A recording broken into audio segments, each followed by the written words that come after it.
Здравствуйте, дорогие подписчики и гости канала. Я рада приветствовать вас на канале Истории судеб, и вот наша история на сегодня. Настя сидела и глядела в пустой листок. Психолог сказала, что ей надо написать рассказ о себе, что если она выговорится на бумаге, то ей будет легче. Она взяла ручку и написала: «Жила-была Настя». А дальше не могла никак сформулировать. В голове-то проносился рой мыслей, а вот на бумагу перенести она их никак не могла. Настя была самая обыкновенная, как любят говорить. Обычная внешность, симпатичная, обычный характер, без каких-то отличительных черт. После окончания вуза вышла замуж. Вместе с мужем Василием старались на благо их семьи. Каждый нашел место работы, и все было хорошо. Или как у всех. Жилье у них было свое. Насте от бабушки досталась небольшая двушка недалеко от центра. И проблема жилья в их семье не стояла. Потихоньку делали там ремонт. Василий и Настя показывали себя на работе хорошо и постепенно продвигались по карьерной лестнице. Нет, они не дошли до крупных начальников, но в масштабах их небольшого городка зарабатывали хорошо, позволяли себе летать в Турцию на отдых. Настя очень хотела ребеночка, Василий тоже. По крайней мере, ей так казалось, когда она заводила об этом разговор. Прошло 5 лет их совместной жизни, и вот оно чудо. Настя долго думала, как сказать любимому о своем положении. С одной стороны, хотелось как-то по-современному, а с другой стороны, просто за тихим ужином. Спустя 3 месяца она выбрала все-таки второй вариант, да и боялась, что он и сам догадывается уже. Сегодня Василий пришел домой в не очень хорошем настроении. Он рассчитывал на повышение, но не получилось. Вместо него взяли другого. И тут Настя решила, что новость о беременности поднимет ему настроение. Если бы она тогда знала, чем ей это обернется. Вместо радости и объятий Василий начал кричать. А потом было совсем страшное. Настя как могла закрывала живот от тумаков. Спасибо соседям, которые вызвали скорую помощь и полицию. Правда, скорая прибыла гораздо быстрее, а фельдшер так настойчиво тарабанил в дверь, что у Василия не осталось выбора, как его впустить. Ее увезли в больницу. Врачи делали все возможное, но ребеночка сохранить не удалось. После больницы Настя выгнала мужа из своей квартиры и подала на развод. Василий еще много раз пытался прийти с цветами и говорил через дверь, что он сожалеет, и бес попутал, но Настя не хотела его слушать. В такие моменты она просто вставляла наушники себе в уши и слушала хоть что-то, лишь бы не слышать его голос. Так, по одной из радиостанций она и услышала о психологе, который работает в их городе. А ведь после всех этих событий она стала очень замкнутой и поняла, что ей нужна помощь специалиста. Василий уже перестал приходить, как и те, кто пытался достучаться до нее сначала. У них не хватило сил и терпения. Даже отец перестал звонить. «Вот если бы была жива мама», — думала Настя. И вот она перед листком бумаги. В голове-то все прокрутила, а написать не было сил. «Ну и ладно», — вслух сказала она. «Это можно сделать и завтра. А сейчас ей надо вынести мусор». На ужин она приготовила себе отварную картошку и разделала селедку. А вот оставлять потроха селедки на ночь никак нельзя, иначе утром на кухню будет войти невозможно. Да и очень хотелось минералки, так как селедка была явно не слабо соленая. Поэтому она накинула спортивный костюм и вышла на улицу выкинуть мусор и заглянуть в магазин за углом. Было еще не очень поздно, но уже горели фонари, которые освещали двор и дорожку достаточно хорошо. Подойдя к мусорке, ей показалось, что пищит котенок. «Значит, надо купить в магазине еще кошачьего корма», — подумала она. Забежав в магазин, она быстро купила все необходимое и направилась обратно к мусорке. «Кис-кис-кис!» – позвала она, но в ответ, наоборот, наступила тишина. «Ну не мог же мне померещиться писк!» – вслух сказала она и прислушалась. Вот теперь она четко слышала уже не писк, а больше похожее на всхлипывание. Настя обошла мусорные баки и увидела, что коробка, прислоненная к баку, шевелится. Без боязни она взяла ее и отодвинула. Но увидеть там маленькую девочку она никак не ожидала. Та сидела, сжавшись в комок, и прятала лицо. «Тише, малышка, не бойся, я тебя не обижу», — говорила Настя и приближалась к ребенку. Девочка подняла на нее заплаканные глаза. «Вы пришли меня убить?» — тихо спросила она. Настя впала в ступор от этих слов и просто замотала головой. «Тебя кто-то обидел? Я могу тебе помочь? Может, вызвать полицию, чтобы найти твоих родителей?»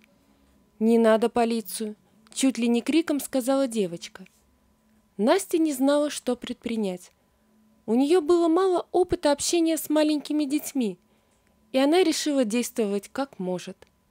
Надо не напугать девочку, но и узнать, что случилось, и помочь. «Малышка, а ты не видела тут котенка? Я слышала писк и принесла поесть».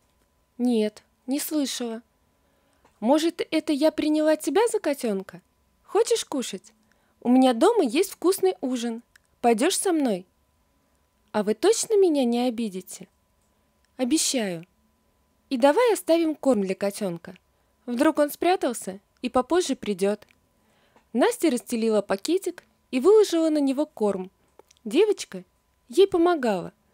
После этого она с легкостью пошла за Настей. Уже зайдя в квартиру, Настя рассмотрела девочку. Она была опрятно одета, только немного испачкалась. Она показала ей, где можно помыть руки и умыться. Когда девочка вышла из ванной комнаты и присела на табуретку в кухне, перед ней стоял ароматный чай. «Меня зовут Настя, а тебя?» «Я Нина». «Ниночка, что ты делала у мусорных баков? И где твои родители?» «Меня там папа оставил». Настя охнула. «Как?» «Нет, он у меня хороший. Он сказал спрятаться там, и что он обязательно меня найдет. Сказал не подходить к полицейским. Сегодня к нам в дом ворвались какие-то мужчины. Они с папой спорили. Я в это время сидела у него в кабинете. Затем папа сказал им, что сейчас все принесет, только чтобы они не трогали меня. Он зашел в кабинет и закрыл дверь на ключ. Потом пододвинул диван. Спросил, со мной ли мой Мишка. Я сказала, что, конечно, со мной, и что мы с Мишкой искали книжку со сказками. Затем мы зашли в шкаф. Оказалось, там был еще один выход из дома. Там была запасная одежда и обувь. Мы быстро накинули куртки, обулись и побежали. Когда мы бежали, я слышала, что нам кричат вслед и едет машина. Папа свернул во дворы, и мы много петляли.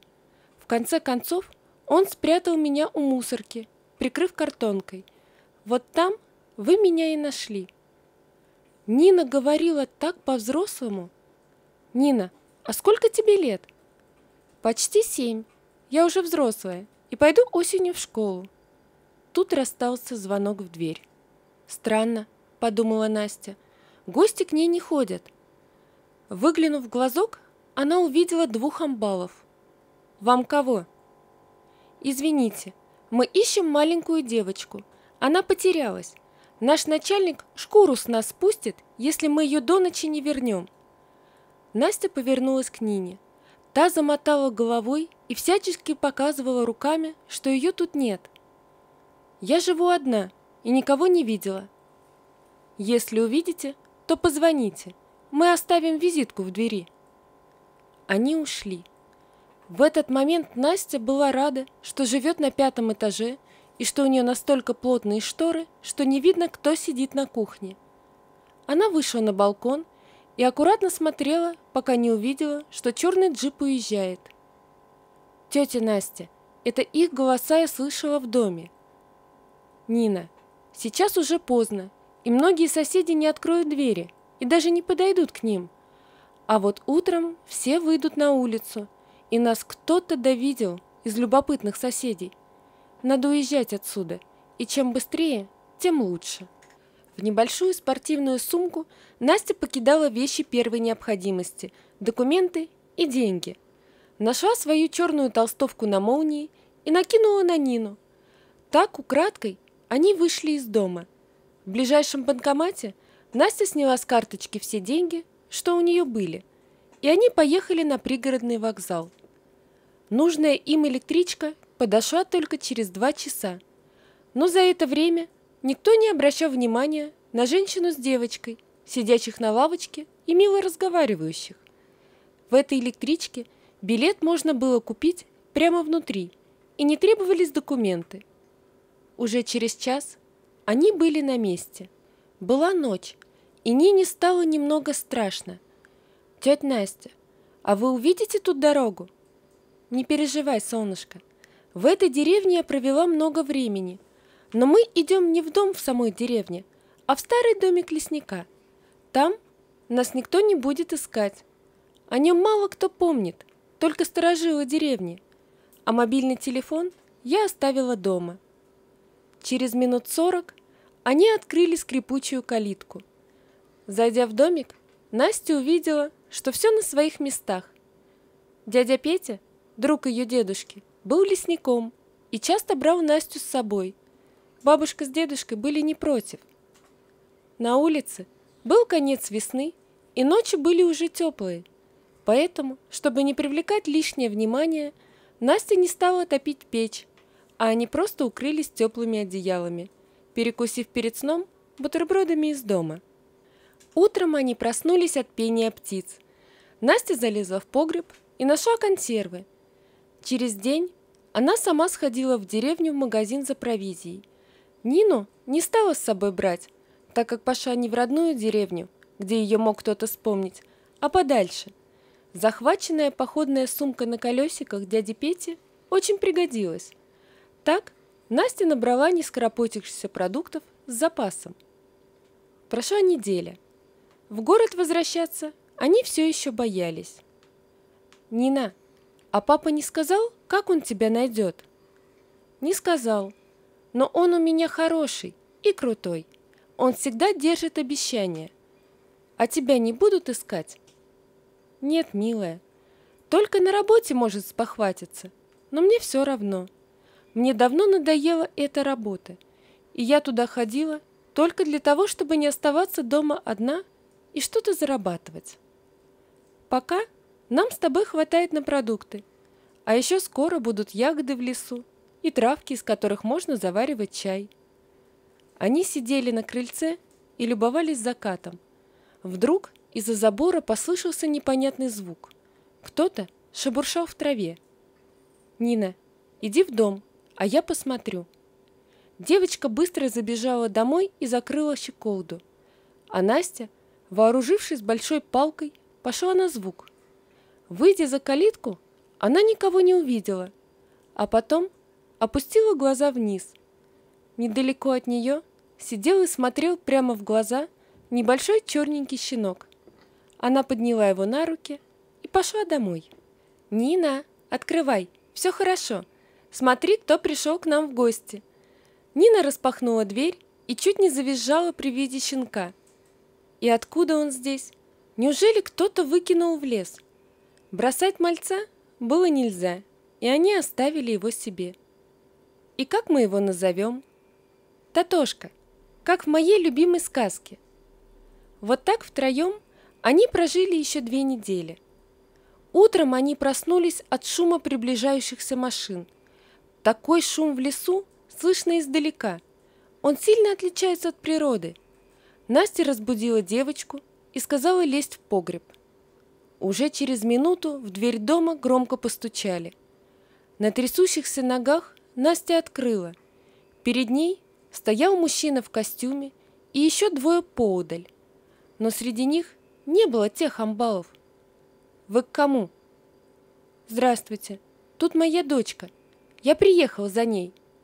Из погреба послышался голос Нины. «Папа, папочка!» Он отодвинул женщину, зыркнул на нее и откинул крышку погреба. «Она тебя обижала? В погреб посадила?» «Нет, папа, мы просто подумали, что это опять те люди, и тетя Настя спрятала меня». Лицо мужчины тут же изменилось. Налив всем чай, они сидели за столом. Алексей рассказал, что тогда его заказал партнер по бизнесу. Нину он спрятал, а сам от пули не уберегся, но остался жив. Сейчас уже все улажено, и можно возвращаться в город. «А как вы нас нашли?» «Мишка Ниночки. Еще давно, приметив, что она с ним не расстается, я вшил вовнутрь трекер. Мысли отслеживать дочь не было, а вот медведя она уже теряла в парке, и мы тогда еле его нашли. Вот, чтобы знать, где он, я и сделал это. А сейчас это помогло найти вас». Через полчаса все собрали свои вещи. «А можно в машину с собакой? Я не брошу его здесь», – тихо спросила Настя. «Конечно, можно. Настя, вам вообще все можно. Я не знаю, как и благодарить вас». «Не надо меня благодарить. Нина меня к жизни вернула. Вот только если будете ее привозить ко мне в гости, хотя бы раз в пару недель, Татошка тоже по ней скучать будет». «Папа, я не хочу расставаться с тетей Настей. Можно она будет жить с нами? Ты же говорил, что когда начнется школа, мне будет нужна няня. А тетя Настя из-за меня осталась без работы». Настя была не против. Возвращаться в пустую квартиру ей совсем не хотелось. Да и за это время она прикипела душой к этой девочке. Так и сделали. Настя жила в доме Алексея и Нины. А спустя время и Алексей понял, что не может жить без Насти. Ниночка была счастлива. Теперь у нее есть и папа, и мама, а также верный друг Татошка. Вот такая история, друзья. Напишите, пожалуйста, что вы думаете об этой истории. Не забудьте подписаться на канал и поставить лайк. До свидания.